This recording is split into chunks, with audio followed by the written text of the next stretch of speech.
Good afternoon, everyone. Your Excellencies, distinguished speakers, ladies and gentlemen, thank you for joining us today. We're very glad to see a high interest in this event. We are also very aware of capacity limits in this room, so we have to kind of basically close it and start at this point. We're very glad to have you here today. My name is Nadia Wolf, and I'm an expert at the Holy See, where my portfolio includes issues related to women and children. This event, Bias Before Birth, Sex-Selective Practices and Their Consequences, is part of a series we are calling Beijing's Unfinished Business. Why unfinished business? There are many topics covered in the Beijing Declaration and Platform for Action. Some receive much more attention than others, including, and this one is one of the ones that is overlooked.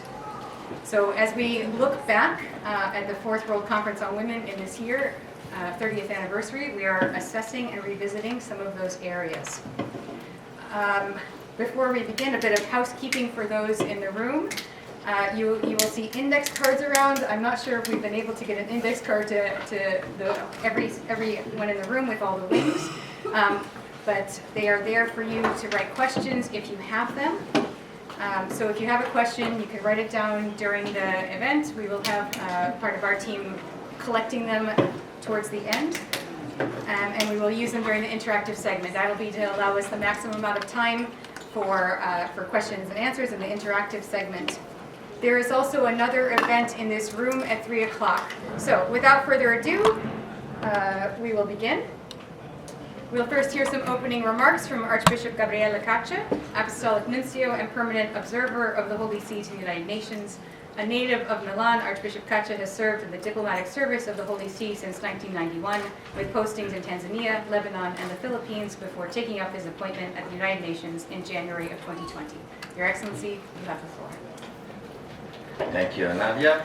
Your Excellencies, distinguished speakers, delegates to the Commission on the Status of Women, ladies and gentlemen, dear friends. Despite, sorry for those who have to stand. I hope that there will someplace also look around. Thank you very much for joining us at our side event, Bias Before Birth, Sex-Selective Practices and Their Consequences. The Holy See has co-sponsored this event with the IDF International, and we are pleased to welcome our speakers to this event, and pleased that we are joined by Dr. Gabriella Gambino from Rome, Under-Secretary of the Dicastery for Laity, Family and Life of the Holy See. And by the way, she's also the head of delegation of the Holy See at this CSW. Much of the discussion in the women's portfolio revolves around violence and discrimination against women and girls, and rightly is so. As noted in the Beijing Declaration and Platform for Action, there is a worldwide evidence that discrimination and violence against girls begin at the earliest stage of life. This discrimination can lead to female infanticide and prenatal sex selection, which has led to millions of missing women and girls. The Beijing Declaration and Platform of Action characterizes sex selection as both a harmful practice and a form of violence against women and girls. With the increased use of ultrasound and other technology enabling sex identification before birth, sex-selective practices are increasingly out of sight. It is little wonder that they also receive inadequate attention. With sex-selective practices persisting in every part of the world, we should not be surprised that other forms of violence against women and girls also remain pervasive. If at her earliest moments a girl is at risk simply because she is a girl, no woman or girl's safety is assured. Moreover, as you will hear, the resulting sex ratio imbalances also drive other forms of violence against and exploitation of women and girls. We must address the attitudes and contexts which give rise to these grave wrongs. When the fact of femaleness can be a terminal condition, we have failed women and girls. The Holy See's opposition to this practice is grounded in its commitment to the equal dignity of all, a fundamental principle of Catholic social teaching under which all forms of unjust discrimination must be avoided. It is also linked, of course, to our opposition to abortion, on any grounds. Nevertheless, many of those who disagree with us on that issue also find sex-selective practices, including sex-selective abortion, deeply troubling. In that regard, it is our hope that all people of goodwill, regardless of different perspectives on other issues, may work together to end this lethal discrimination against girls in their most fragile and vulnerable moments. Thank you for joining us today. I look forward to a fruitful discussion on this important topic. Thank you very much, Your Excellency.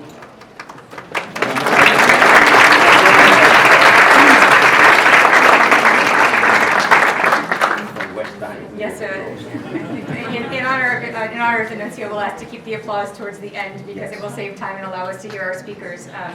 So we will now begin our panel discussion. Our first panelist is Dr. Gabriella Gambino. Dr. Gambino is a professor of bioethics and philosophy of the family and has served as Undersecretary for Marriage, Family, and Life of the Dicastery for Laity, Family, and Life since 2017. She is married with 5 children, and we have the honor that she is here also, as the Nuncio said, as the head of the Holy See's delegation to the Commission on the Status of Women. Dr. Gambino, you have the floor. Thank you. Your Excellencies, ladies and gentlemen, I'm very pleased to be here with you today to attend this event on the sidelines of the first week of the 69th session of the Commission on the Status of Women. I thank the Permanent Observer Mission of the Holy See to the United Nations in New York for the kind invitation, and Alliance Defending Freedom International for co-organizing this meeting on sex-selective practices.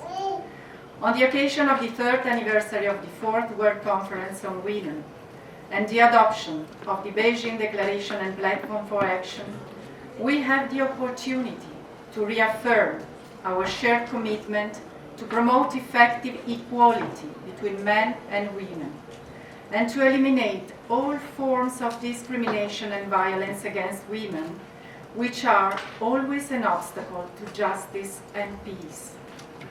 Sex-selective practices against girls, both before and after birth, are still today a widespread issue in many regions of the world, despite the Platform for Action adopted in Beijing condemned this gravest form of violence and suppression of human life. Female pre-implantation selection, selective abortions, female infanticide, dowry-related murders, and lack of care for girls and mothers in the postnatal period are the most common.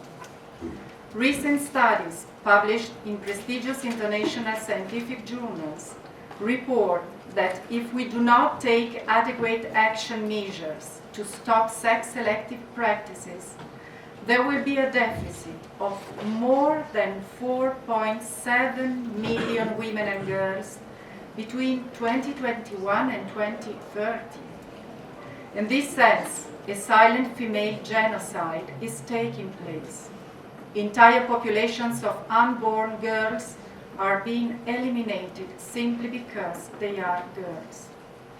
It seems noteworthy that in some countries where such practices have been used for decades and are now severely affected by sex imbalances at birth, the sex ratio is likely to decline, but falling fertility rates, aging of societies, and a persistent preference for the male child are clear signs that the problem has not been tackled at its roots.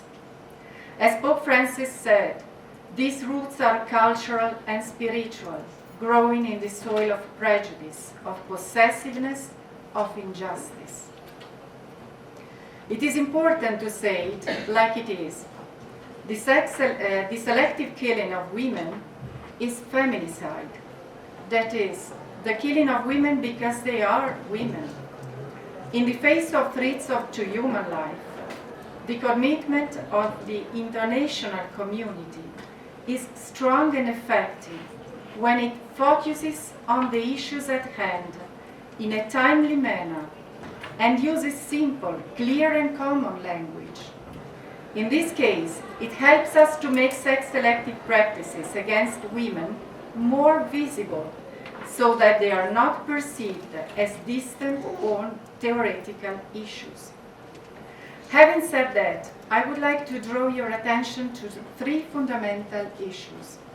First of all, sex-selective practices in themselves raise relevant ethical and legal issues, since they consist in the systematic suppression of human life before and after birth. Such practices are highly discriminatory and an unjust form of public and private biopolitical control over certain persons whose dignity and basic human rights are effectively denied. For this reason, sex-selective practices are prohibited by several national legislations. However, there are countries where they are still practiced and even legally permissible and socially tolerated against girls and women for medical, social, economic, or inheritance reasons, family balancing reasons, or self-determining reasons on the part of couples. In countries where sex-selective practices are banned, some preference continues to be seen as a rational choice and ends up justifying sex differential treatment of offspring. Laws have generally failed to be effective, especially in rural areas or among lawless groups, such as ghettoized migrant workers in cities, despite education efforts. Indeed, subtle male privilege is still present in many social structures. That's why we have to recognize that even today, as the Beijing Platform for Action stated in 1995, discrimination against women begins before birth. The issue is much more complex than it seems and has huge implications. In countries where a sex demographic imbalance has been identified, these practices led to the spread of trafficking in women, for instance, for men who cannot pay a dowry or who cannot find a spouse because of the demographic imbalance between men and women, but led also forced prostitution, child marriage, reproductive coercion, polyamory, domestic violence, discrimination against daughters in health and nutrition. In this sense, violence against women has been documented as a pervasive global phenomenon and a significant violation of human rights.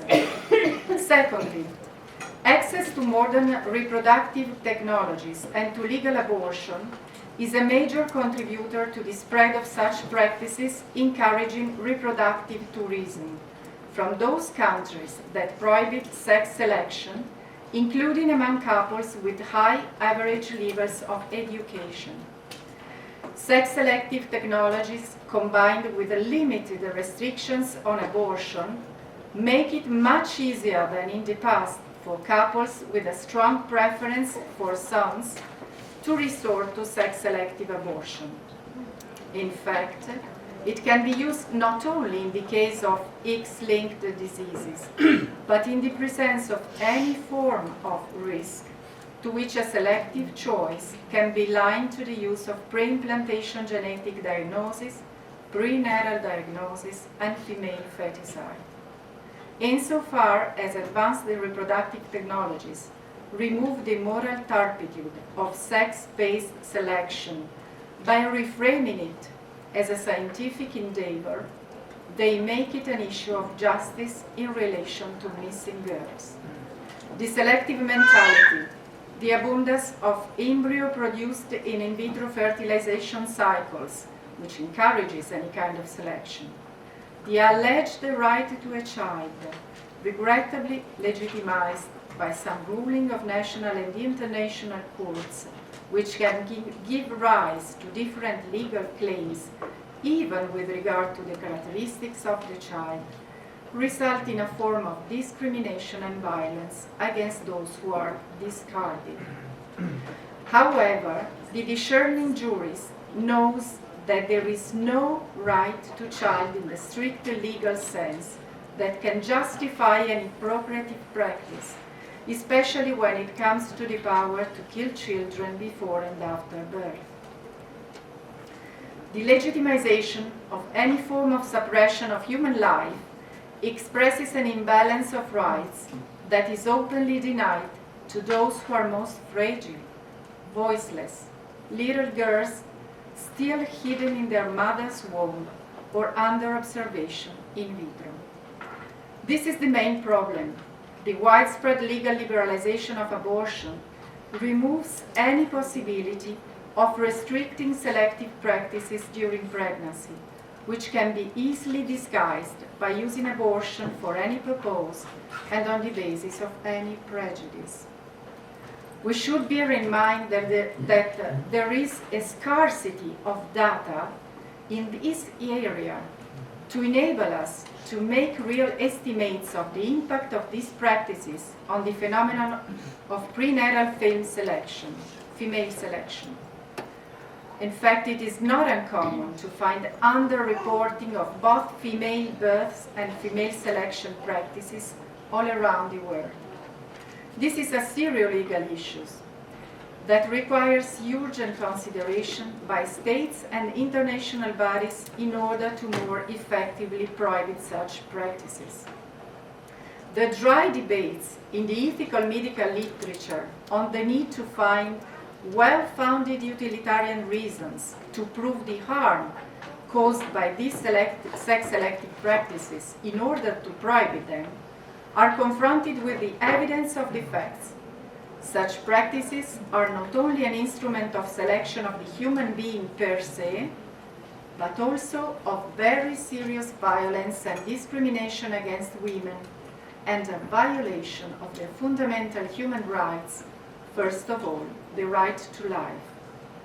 Third issue, prenatal female selection and infanticide are heinous crimes against motherhood, which destroy women's freedom to be mothers and deprive them of a profound anthropological dimension such as maternal identity, as stated in the Beijing Platform for Action. Many kinds of psychological pressures may translate in coerced abortion. In some countries, it is still a social norm for the family to force the pregnant woman to have an abortion, and if she does not cooperate, she faces domestic violence. In this way, the desired family is produced at the expense of daughters and mothers. In this sense, sex-selective practices have been defined as a crime of silence, a taboo. They underlie a complex reality of oppression, inequality, and abuse. They are the last act, a decision that grows out of a mentality in which the human being is made the object of the decisions of others. The question refers to the gaze, the way in which we, as an international community, look at the human being. To see personal, social, economic advantages or disadvantages in the life of a girl is to attribute to women a mere utilitarian value, subject to cost-benefit evaluation by third parties. It is contrary to respect for the human dignity to reduce the person to waste material. Human reason alone, now supported by scientific evidence, is sufficient to recognize the value of every human life from conception. The preamble of the Universal Declaration of Human Rights also affirms that dignity is inherent to all members of the human family. Inherent means that it does not depend on birth, but belongs to every human being from the first moment of his or her existence and it is intrinsic to the person. It permits no distinction or discrimination, and it is the basis of the right to life of every human being. Any form of anthropological reductionism is a serious threat to respect for fundamental human rights, which can be relativized and applied in a discriminatory manner from case to case. In the same way, any exception to the principle of respect for human life constitutes a breach into which, by analogy, other very serious forms of selection and violence against the human person, especially against women, can creep. The progress of humanity has now made us acutely aware of the shared responsibility and duty we have politically, legislatively, socially and culturally to intervene effectively where women are still invisible and lost, before and after birth. No child can be considered a mistake or guilty of existing. Today, we are struggling to understand the gravity of these crimes, especially when they are linked to abortion, the perception of which has gradually been erased from the collective consciousness. The international community must therefore feel called to reflect on the urgency of establishing a universal ban on all forms of sex-selective practices, both before and after birth, and to call for action even on those laws that, by liberalizing abortion, have effectively removed sex-selective practices from any possibility of control. The human rights system is above any national law, and with regard to sex-selective practices, the entire international community must make a coordinated and concrete commitment to recognize what remains to be done to ensure that the right to life of girls before and after birth is respected. It will be necessary to change social and economic paradigms, as well as to promote educational and behavioral models that will help to change stereotypes and prejudices in the new generations, valuing reciprocity and equality between men and women in every stage and circumstance of life, within and outside the family. Changing is essential if we are to lay together the foundations of a more fraternal world, not only among peoples, but also between men and women. In his address to members of the diplomatic corps accredited to the Holy See this year, Pope Francis called up each of us to be heralds of a diplomacy of hope. The dense clouds of war of which he spoke are about the arduous struggle of humanity to defend human life against all kinds of weapons, including those of sexual selection. These clouds can be swept away. This means working for an international law that respects the right to life of every human being from conception to natural death. It is in the folds of this fragile right that violence against women still creeps in today. Thank you for your attention.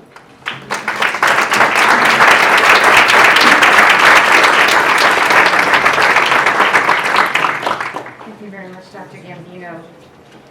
Our next speaker is Ms. Anushree Bernard. Anushree is a lawyer based in Delhi, practicing in the area of constitutional law and human rights, with a special focus on the Vanishing Girls campaign that aims to raise awareness against the practice of sex-selective abortions and to advocate for an effective implementation of the Preconception Prenatal Diagnostic Techniques Act of 1994.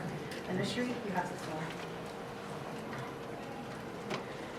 Your Excellency, esteemed delegates, ladies and gentlemen, and fellow advocates, this session on the Commission on the Status of Women serves as a crucial moment to highlight a harsh reality, one that has endured for generations, concealed beneath traditions, customs, and societal expectations. A reality that has stripped millions of girls of their right to live, dream, and flourish. In many parts of the world, girls are still viewed as burdens.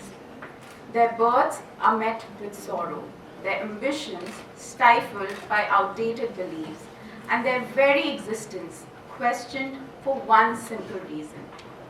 They were born female. This is not merely a statistic, but it is a profound human tragedy. In a remote village in South Asia, a newborn girl was given the name Vendam, meaning no or not needed. She was the fourth daughter of farm laborers who had desperately hoped for a son after having 3 daughters. Tragically, this practice of labeling daughters as unwanted remains prevalent in certain parts of South Asia, reflecting the deep-rooted cultural preference for male children. Sex-selective practices refer to actions taken to favor one sex, typically male, over the other, often resulting in the discrimination, neglect, or elimination of female children. The forms of sex-selective practices include sex-selective abortion, termination of a pregnancy based on the sex of a child, usually after prenatal sex determination, female infanticide, the deliberate killing of newborn girls due to a preference for sons, neglect and discrimination, denying girls access to proper nutrition, healthcare, and education, leading to higher mortality rates. Abandonment of girls. Some families abandon baby girls or place them in orphanages due to son preference. It is alarming to note that the number of missing women has more than doubled over the past 50 years. From 61 million in 1970 due to sex-selective practices to a cumulative 143 million women are found to be missing in the year 2020, according to the UNFPA SWOP report that came out in 2020. An estimated 1.5 million female births were missing annually due to prenatal sex selection between 2015 and 2020, based on the findings in the Global Gender Gap Report 2021. The World Health Organization considers the expected ratio at birth, which means that to be around 105 boys born per 100 girls. However, in some countries and regions, the sex ratio of babies born each year is heavily skewed.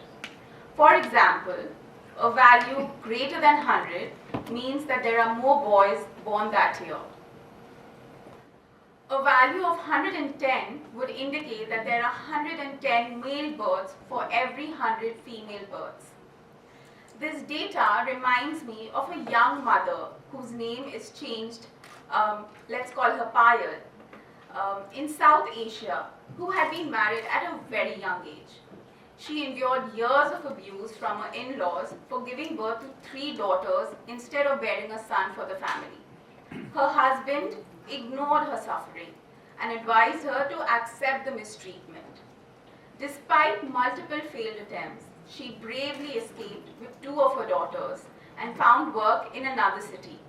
However, her in-laws illegally detained her 4-year-old daughter, Jaya, her name has been changed, to force her return.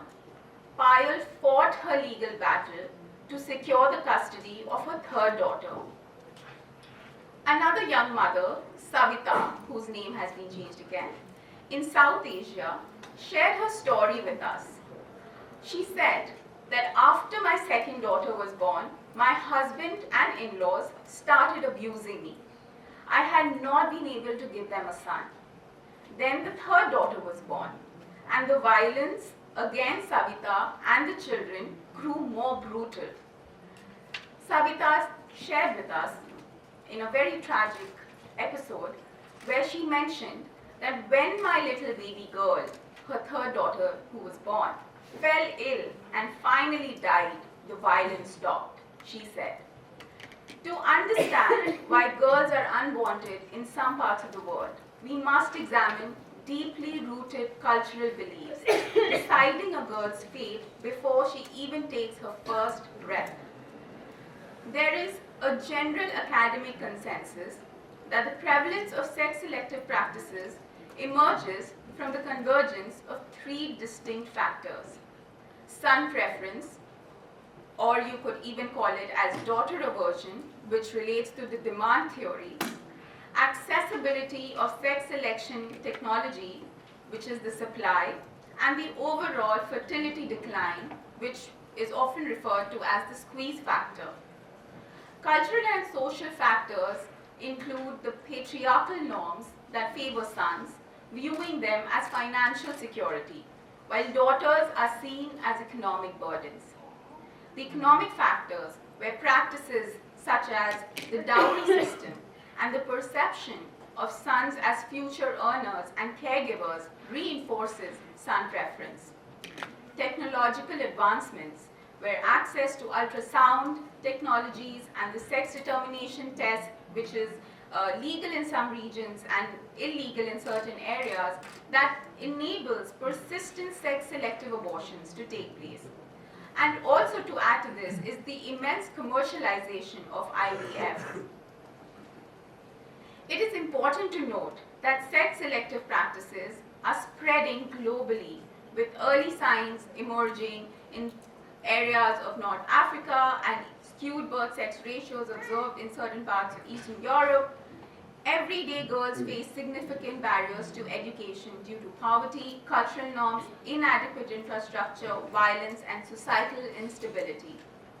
Many are deliberately denied schooling, with studies done by the World Bank Group in Girls' Education Review that stated that 122 million girls worldwide are out of education, 34 million at the primary level and 87 million at the secondary level. The justification for this: a belief that investing in a girl's education is unnecessary since she will eventually belong to another family after marriage. Cases such as Payal's and Savita's are not uncommon, unfortunately, as mothers bear the full brunt of the scorn and shame that come from the birth of a female child. They consequently become victims of abuse, beatings, and sometimes resulting in their death in some cases. However, even when women come forward, ultimately, because of parental and societal pressures, they go back to abusive environments. But let me ask you a question today. Can any culture that denies half of its population to be even born, to deny them dignity and equality, ever truly progress? Sex-selective practices, including prenatal sex selection, constitute an egregious violation of the dignity and human rights of girl children, including their rights to life and to equality and non-discrimination.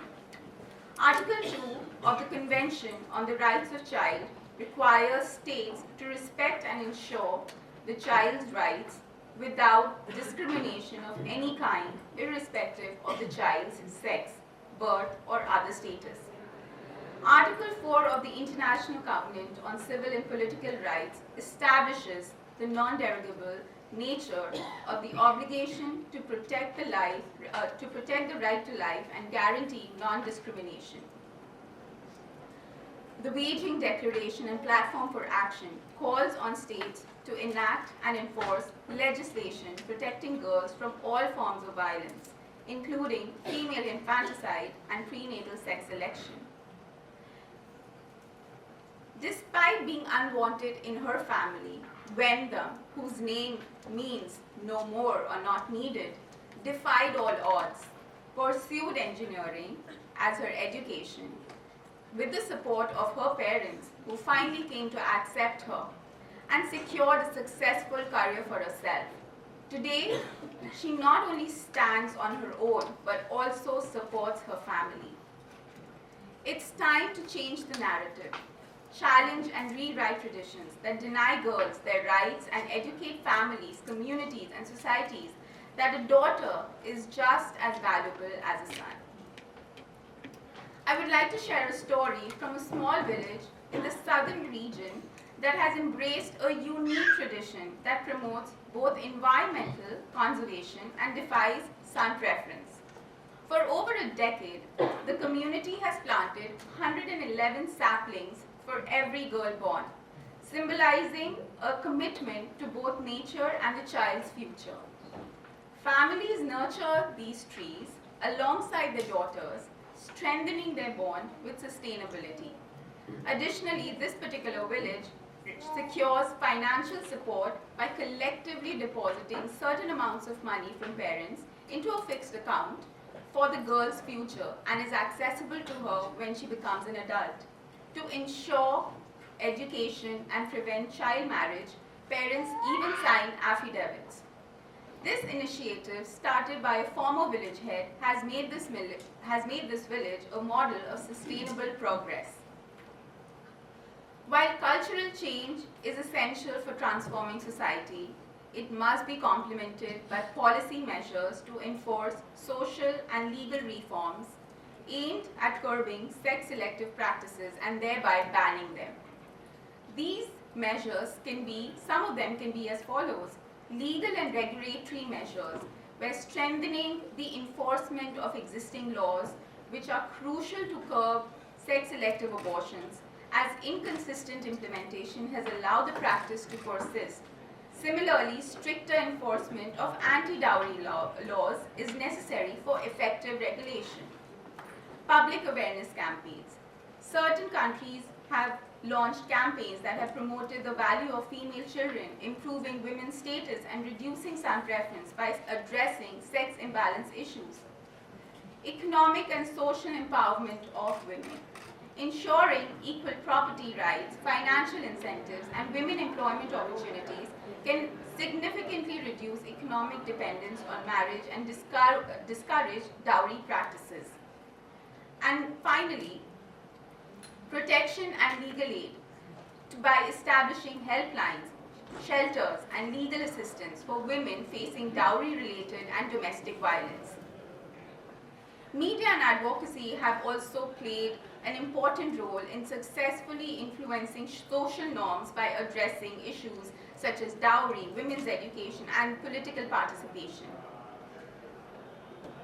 Therefore, I urge Your Excellency, the esteemed delegation, and members present today to consider these recommendations as implementing these strategies adapted to specific cultural and societal contexts will effectively reduce sex-selective abortions and promote equality for all women and girls. Lastly, while it is often said that the safety of women and girls begins at home, I would take it a step further and state that the safety of girls begins in the womb. Thank you.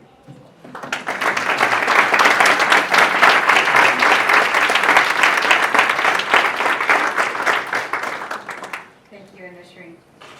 Kelly Ryan, our next speaker, is the president of Jesuit Refugee Service USA and an experienced diplomat, attorney, and policymaker with 30 years of experience in refugee and asylum law, migration management, human rights law and policy in the U.S. government and international organizations, including work on this issue. Kelly, you have the floor. Thank you very much. Excellencies, ladies and gentlemen, and the few babies in the room who are very well behaved.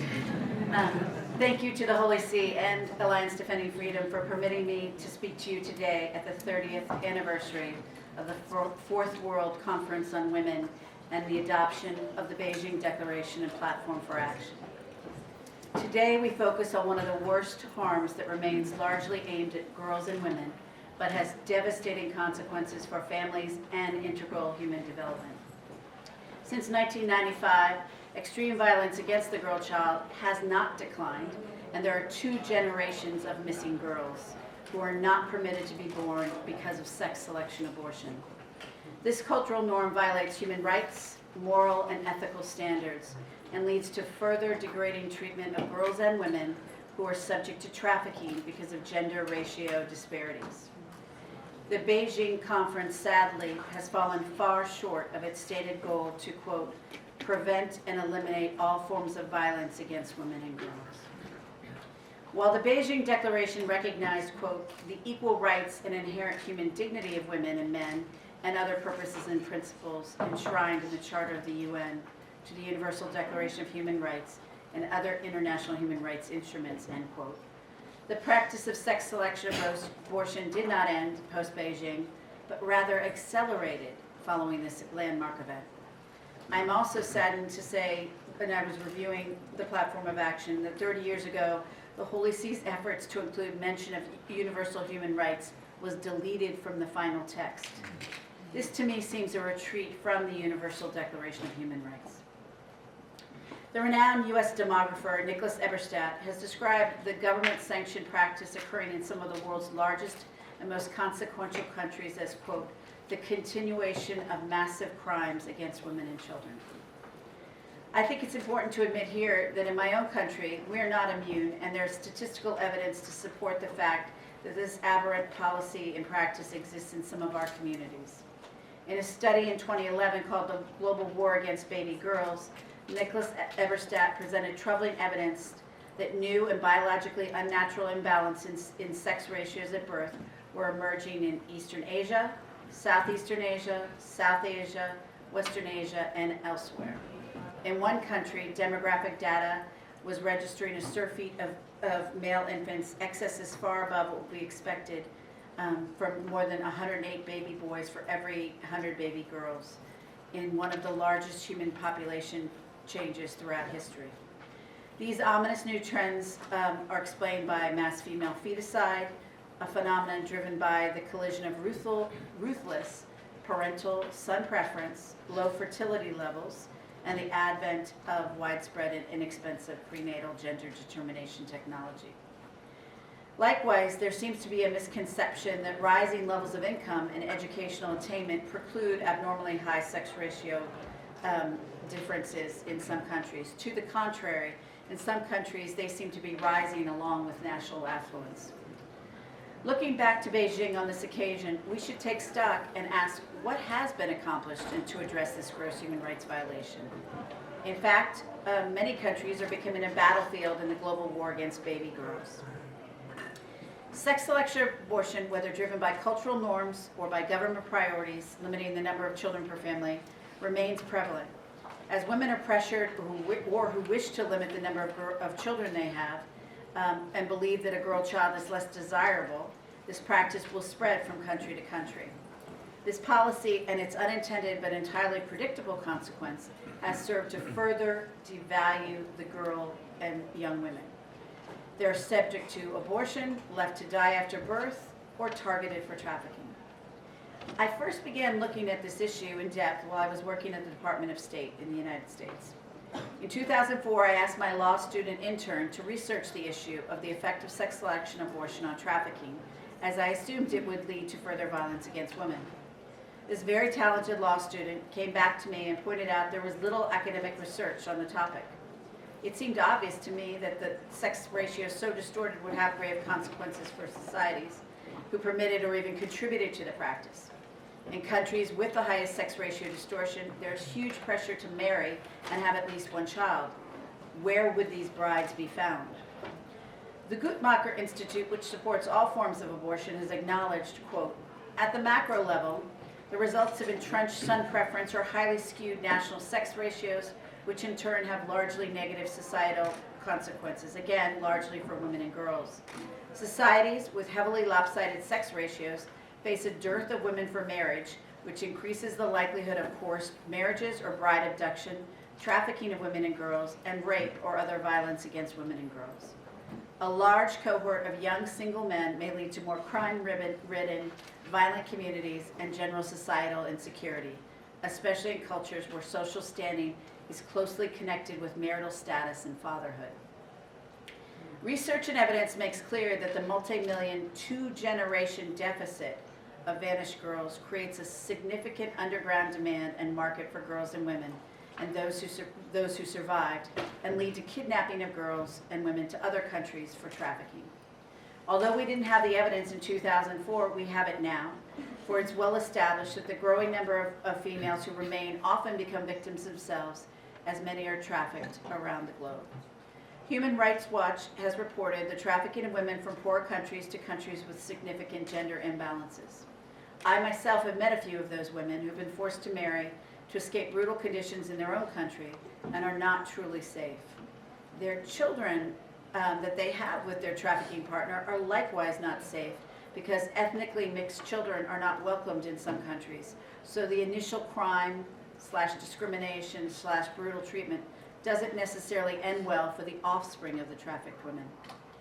As Human Rights Watch documented, unfortunately, quote, many women and children in one part of Myanmar belong to an ethnic minority that is vulnerable due to long-running conflict and displacement in the region. These children are typically tricked by brokers who promise well-paid employment across the border. Once they're trafficked, they find themselves at the mercies of brokers who sell them for around $3,000 to $13,000.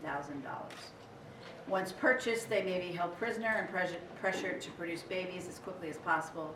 Similar stories have been documented in Asia, in many of the countries there.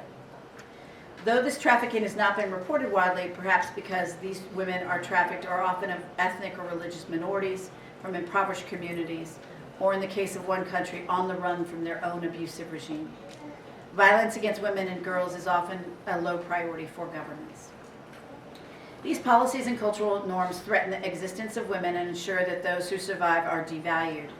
In one South Asian country, bans on prenatal sex selection led to a 25% increase in infant mortality among firstborn females. Health investments in firstborn children declined, female firstborn children declined as well, including fewer antenatal visits, less vaccine take-up, and a shorter duration of breastfeeding. In this country's case, there are no birth limitation laws which further accelerate sex selection abortion, but instead it appears to be a cultural and not class-based practice, and its preference minimizes the worth of women and girls. Even in cases where the practice has been banned at the federal level, women have sought abortions of their girls, leading to heartbreaking outcomes for all girls for years to come. Post-Beijing, I can share that there's, as others have reported, a number of, quote, excess males. In one country, there are more than 1.1 million more males born each year, and the number of males under 20 outnumber young females by 32 million. Forced sterilization and abortion also comprise the sale of, in other parts of the world, of brides for the cost of $35. In other circumstances, we have cases where women have been are trafficked and then become, if their husband dies, they're re-trafficked again and forced to not stay with the family of their husband. So how could we end this practice? Sex selection abortion bans can be part of the solution, but they're not enough. They alone would not address the ongoing cultural crisis that is a continuing acceptance of the idea that women are property, less equal, less valued in society as men or women. This ongoing situation is nothing less than a global crisis, and it's incumbent on UN member nations to act urgently to support organizations and movements that work to change the laws and transform the culture in countries where this issue persists. We know that the Trafficking Protection Victims Act in our country has had a profound effect on reduction of trafficking, but we acknowledge too that human trafficking for commercial sex exploitation, forced labor, forced marriage remains a pervasive form of modern slavery, and it results in an incalculable amount of physical abuse and trauma and sometimes insurmountable psychological scars. We believe that concerns must be addressed at the national, state, and local levels to address the scourge. In conclusion, we must make this a crime, and that the consequences known, and work to end the practice with governments, faith-based and civil society partners, and everyone. We must create conditions where the inherent dignity of each person is recognized, boy or girl, man or woman, and conditions in which children are given the opportunities which they deserve, the most fundamental of which is in the Universal Declaration, the right to life, which Article 6 says, States Party recognize that every child, this is from the Convention on the Rights of the Child. States parties recognize that every child has the inherent right to life, and states parties shall ensure to the maximum extent possible the survival and development of the child. Likewise, children have the right and need to thrive in loving families. All of us must engage and continue to support programs that create educational, economic opportunities for women, men, and children, and support the value of every woman, man, girl, and boy. Thank you very much.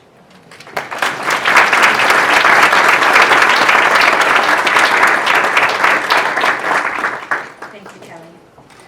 Our final panelist is Daniela Constantino-Yavin, who serves as legal counsel at the UN for ADF International in New York.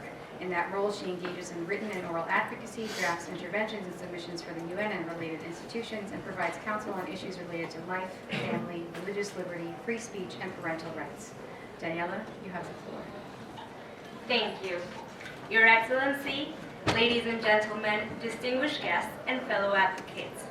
As we gather here today to commemorate the historic Fourth World Conference on Women and the adoption of the Beijing Declaration and Platform for Action 3 decades ago, this Commission on the Status of Women session is a perfect moment to tackle its unfinished business. And what unfinished business, you may ask? Today, we focus on the critical need to protect women and girls from violent and harmful practices, particularly sex-selective practices. These practices, as highlighted by my esteemed fellow panelists, continue to persist in various parts of the world. Nevertheless, the BDPA stands as a powerful blueprint, guiding us towards a future where such harmful practices are eliminated, and every woman and girl can thrive in a world of equality and justice.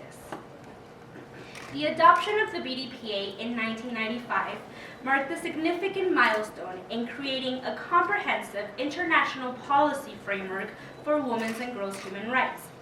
Before the BDPA, efforts to combat violence against women were mainly guided by the UN Convention on the Elimination of All Forms of Discrimination Against Women from 1979 and the UN Declaration on the Elimination of Violence Against Women from 1993.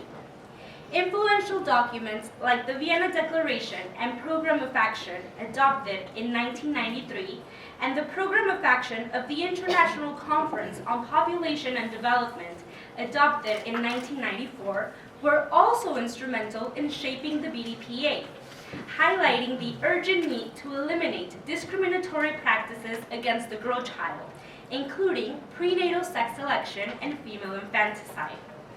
The Beijing Platform for Action identifies 12 critical areas of concern that are considered to be the main obstacles for the advancement of women and girls, one of which was specifically dedicated to the girl child.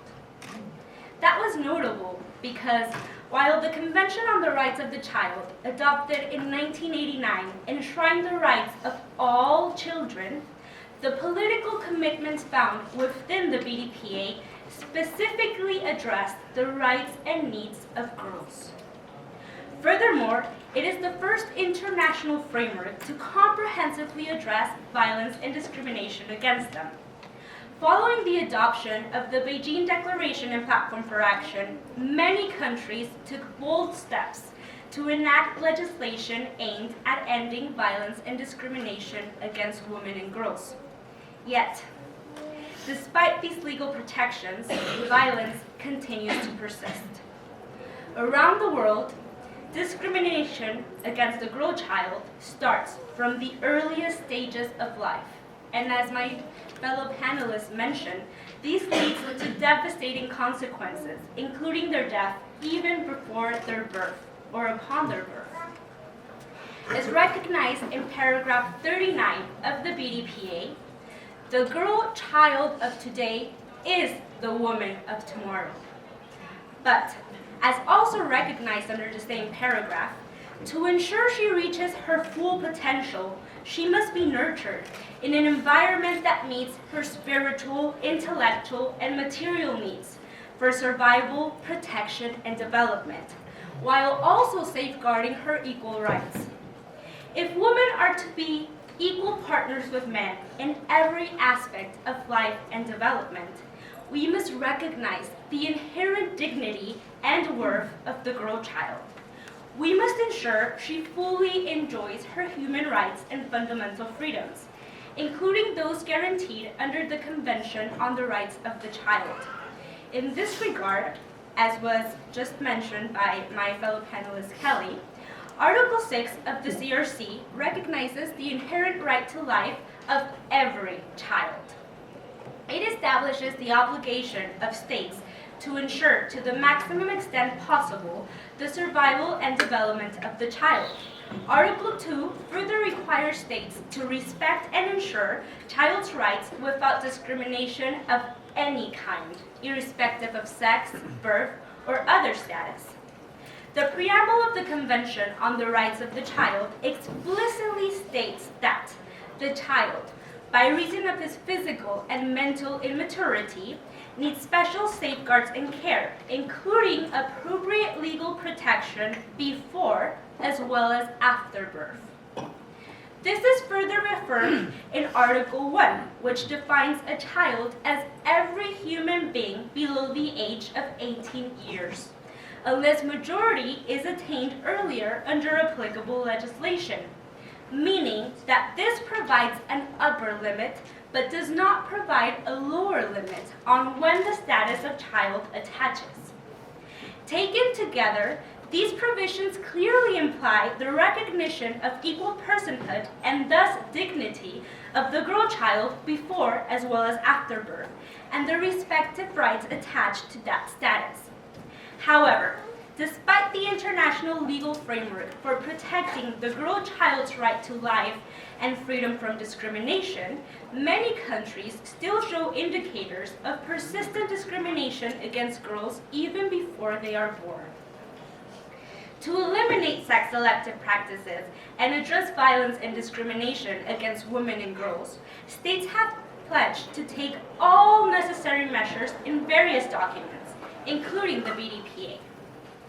In this case in particular, they have pledged to focus on education programs that challenge harmful attitudes like some preference, enact and enforce laws against violence such as female infanticide and prenatal sex selection, eradicate discrimination against the girl child by addressing the root causes of some preference, develop policies and programs to support the family, and eliminate intra-family discrimination against the girl child. Create environments that strengthen the family and promote the girl child's potential, and educate parents and caregivers to ensure equal treatment and share responsibilities between girls and boys. But a doubt may arise. Is the BDPA the only international agreed document committed to eliminating sex-selective practices? The answer is no. States' commitments in this regard are also reflected in multiple United Nations General Assembly resolutions. One notable example is the most recent resolution on the girl child, adopted during the 78th session of the United Nations General Assembly.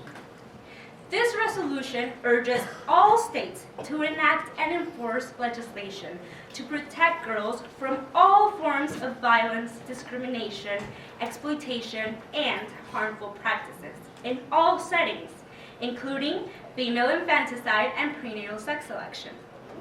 The political commitments made under the BDPA and the revitalization of such commitments at the United Nations General Assembly represent an important step to respond to what demographer Nicholas Everstedt named a global war against baby girls. But unfortunately, this is not enough.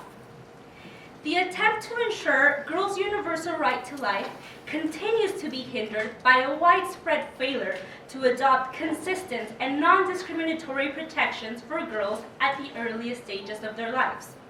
Tragically, the three most dangerous words in some parts of the world continue to be, "It's a girl." However, we must also recognize the significant steps taken by many countries to combat this harmful practice. Certain states have enacted crucial laws and policies to ban access to prenatal sex selection technologies as a means to preventing sex selection, and have also enacted laws to ban all forms of sex selection. Nevertheless, these measures often fall short due to insufficient financial and human resources to enforce them effectively, leaving gaps that allow these harmful practices to continue. While it is true that significant challenges remain worldwide in addressing these harmful practices, some nations have successfully developed laws and policies that have enabled them to overcome the high prevalence of sex-selective practices and stabilize their sex ratio at birth. And there is much to learn from them. One such example is South Korea. In a short span of time, South Korea has undergone a remarkable transition from having the highest ratios of boys to girls in the world to being the only country with high ratios to transition to normal sex ratios at birth. Through a combination of legal, social, and economic measures, South Korea was able to address this issue successfully. These measures, which are examples of best practices that countries currently facing this issue can pursue, include implementing laws and policies to prohibit sex-selective abortion and regulate the use of prenatal sex determination technologies, public awareness campaigns emphasizing the value of the girl child, which in turn also reduces the cultural preference of sons, measures that lead to economic growth, which also lead to improved education and employment opportunities for women. Schools and community programs focused on teaching the importance of equality between men and women and the negative impacts of sex-selective practices, and the implementation of laws and policies to support families, including financial incentives and social services, which can help to reduce the economic pressure that often lead to son preference and daughter aversion. In conclusion, the 30th anniversary of the Beijing Declaration and Platform for Action should be seen as a pivotal moment for the global community to confront and eradicate sex-selective practices once and for all. To achieve this, bold and decisive action is urgently required. At ADF International, we are committed to advocating for the elimination of this harmful practice at the national and international levels.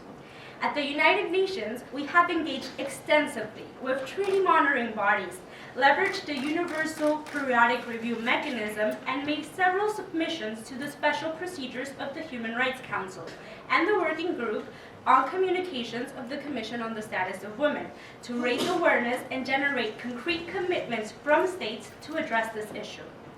ADF International will continue to call upon the United Nations to elevate this issue to the forefront of its agenda, urging states to eliminate sex-selective practices in all their forms and dimensions. The United Nations, with its diverse organs and agencies, holds a unique position to raise awareness of the causes and consequences of sex-selective practices, and to promote the implementation of laws and policies to effectively combat these grave human rights violations. While this is especially crucial in regions where these practices are most prevalent or rapidly increasing, we need the leadership of all UN member states to ensure that this issue receives the attention it deserves and ceases to be underreported and under-recognized. As declared in the BDPA, the human rights of all women and girls must form an integral part of the United Nations human rights activities. Now is the time to seize this opportunity and champion the rights and dignity of women and girls everywhere. Let us build a future where every child is valued and given the chance to thrive. It's time for the international community to seize this critical juncture and act decisively. With our combined efforts, we can initiate meaningful and lasting progress. Thank you.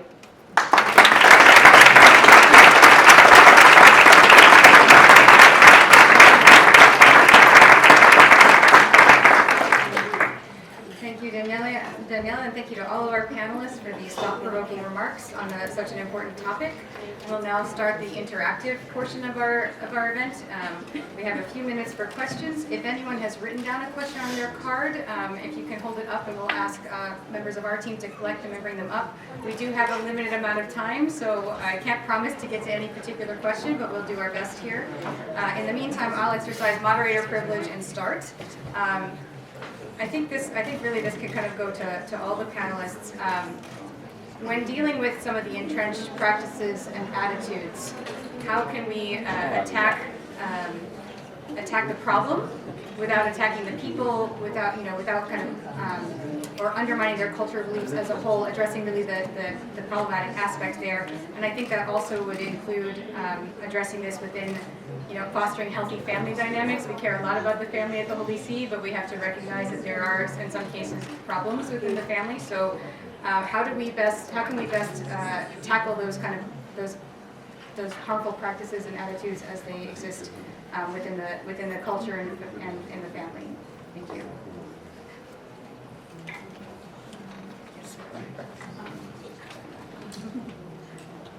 So, to answer to that question, I know I would request my other fellow panelists also to answer that, but if I have to answer that, it would, everything starts with a conversation. And to tackle with cultural beliefs, it does not take a day, it does not take a year, it takes a long time. And conversation is the most important way to start raising awareness about the issue. Many people are unaware that practices such as sex-selective abortion still exist and is so rampant globally. Mostly people turn a blind eye to it. So when we raise this issue, when we talk about it, when we have a focused advocacy towards it, it will definitely lead to changing cultural beliefs and bringing a transformation into society.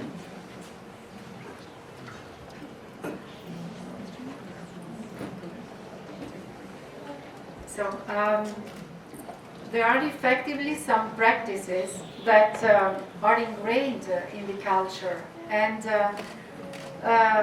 they struggle to emerge as in the collective imaginations as forms of violence. So it is very important that the international community help to make awareness raise up, and especially make women become conscious of the violence that these kinds of behaviors are. So it is very important, for example, to use also cultural mediators to help women and families to be aware of this kind of violence that they cannot perceive as form of violences, but that affect strongly their behaviors and their choices, their important choices for their lives.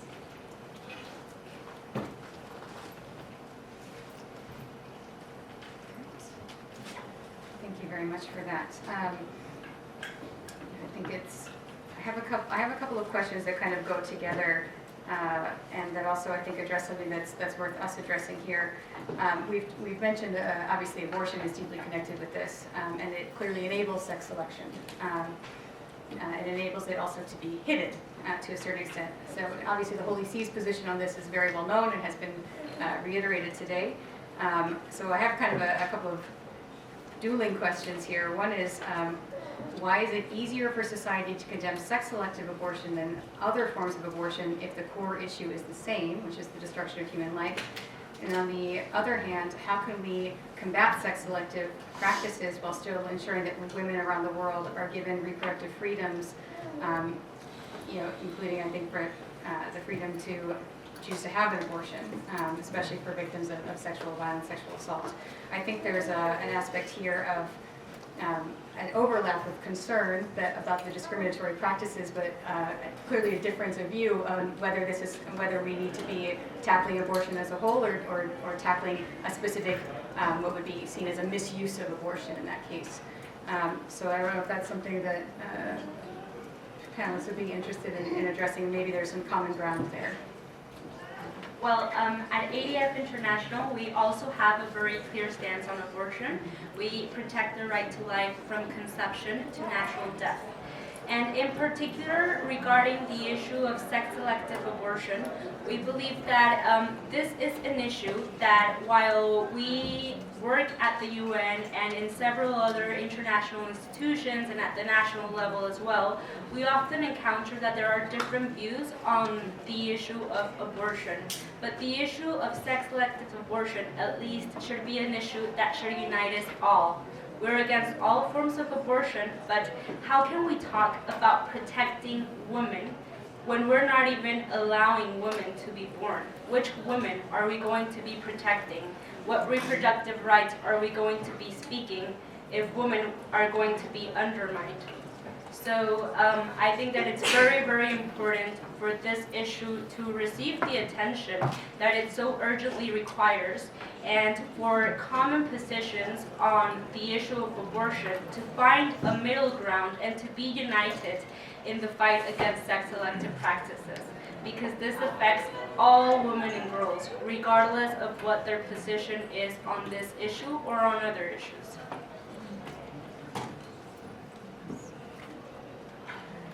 Thank you very much, Daniela. At one point, this is an issue which commanded significant attention. I think I checked a few months ago to see when was the last kind of report in our context here about it, and it's well over 10 years old. So what's being overlooked with regard to this issue? What points do you think are what we need to stress when educating about sex-selective practices? And what can different stakeholders do to address some of these root causes? And we also have a specific question from somebody who works in maternal child health care who is unaware that this was such an issue. So I think also healthcare worker outreach may be something to consider in your answers. So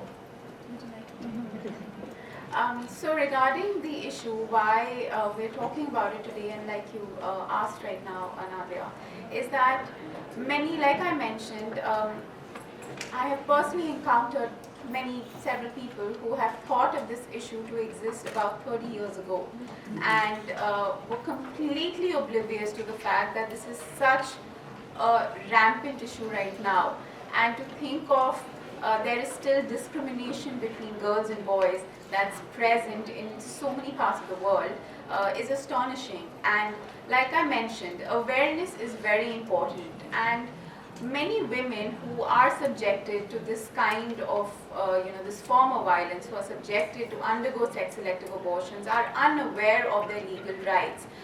They don't know what legal rights they have, if they have the right to even fight for justice for the violence that they're going through. So legal education about their legal rights is very important. Knowing that there are safe spaces, such something that I mentioned during my presentation was also about having helplines where they can reach out for help if they're going through any form of violence on account of bearing a girl child, or even after giving birth to a girl child. So when there is awareness, when there is access to education, access to safe spaces, there will be a lot more conversation, there will be a lot more women coming forward to speak about the kind of violence they have faced on this account. Just add a few thoughts. I just go back to my own country. In the United States, we passed our trafficking law in 2000, and if you'd asked a U.S. ambassador in 1999 about the prevalence of trafficking in a country in which he served, he or she would have no idea. And so that law had a profound effect on our understanding of what was going on, and it gave us a tool. You could say the same for immigration detention. There's lots of human rights violations that are not studied or really thought about very much. And I think that's, I could not agree with Anusha more, that creating conditions where people can speak about it, explain what's happened, explain the damage it's caused, it will change people's hearts and minds. I have seen a few practices that I thought were revolutionary around the country, around countries that I visited. In one country, there was a huge amount of trafficking of young, very beautiful women to Macau because of this sex selection abortion differential. And a woman who was a teacher started an NGO, and the NGO went to the government and said, we've got to end this practice. The girls were able to send small amounts of money home, and it was the lifeline for their families. So the NGO created conditions where the parents got jobs and salaries, and the condition was the girls stayed in school. And so every one of those girls stayed in school. It was a very small amount of money, but it had a profound effect on that country. So I thought that was a very clever response from a very smart teacher. It really changed the course of trafficking in our country. In another place in West Africa, there's the Tostan model, where they have gone village to village and educated people related to female genital cutting or mutilation. They would bring religious leaders, social workers, and medical officials, and they would explain what the consequences of female genital cutting are, and that it's not chronically based. And then the village would vote, and overwhelmingly those villages voted to end the practice. So it was a group decision, and it was embraced by, as they understood and they were given the information, they made the human rights decision to end the practice in their village. They likewise, Tostan has done that in democracy as well, and explaining democracy in places where it hasn't been developed. So I think there's many different examples of great practices. It'd be great to identify them and share them across countries, because everybody, one answer might not work in one place, but it would work in others. So I think sharing that information would be very, very helpful. Thank you very much. I'm cognizant of the fact that we're coming to the end of our time. I think on a similar note to that, we had someone ask how could we join forces to turn sex-selective practices around worldwide and provide a solution that supports women in vulnerable situations. I think that really gets right to the heart of what we're talking about. There's educational aspects, there's developmental aspects. Obviously, there's a need to have and enforce laws to protect from violence against women, to prevent and address violence against women and girls. Hopefully, eliminating it would be our goal.